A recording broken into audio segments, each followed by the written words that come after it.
In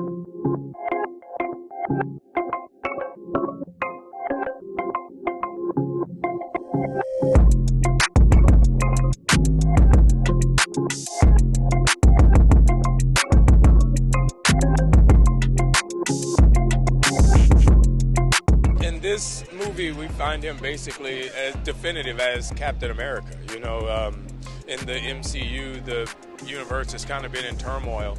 So Sam Wilson is now in a position where he's trying to figure out what kind of Captain America he's going to be, or what Captain America he's going to be.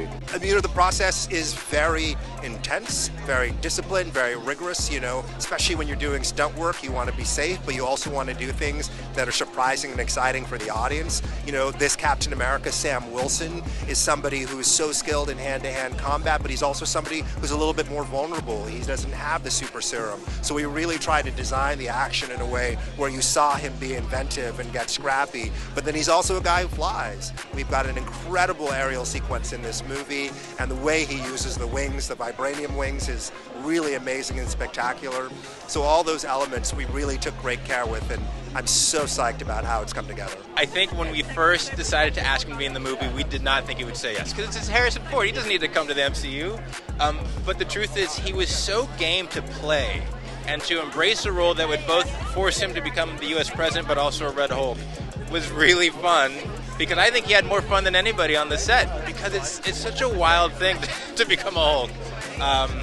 But no, we feel incredibly lucky. I mean, again, I had the same feeling when Angela Bassett agreed to be in the Black Panther franchise, where you don't think these actors and actresses who are larger than life want to play, and they just want to work. They just want to have fun. So we're incredibly lucky.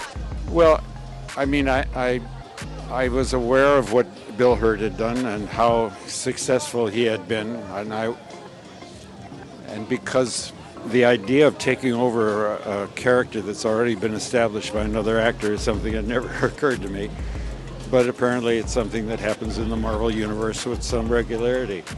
So I was comfortable with it, and I was really pleased to have the foundation that Bill laid in on the character. Well, Joaquin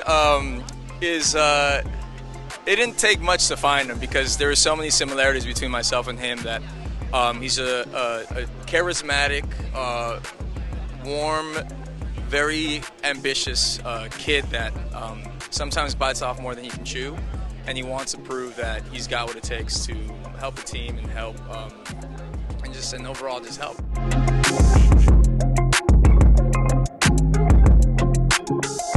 I think it's the start of the next phase of the MCU. I think if you look at Captain America, the first Avenger, and you look at this movie, they're parallel in the same veins, because they're both foundations that the universe will be built upon for that big anticipated moment like Endgame. I'm just excited that my movie is the beginning and the first of that.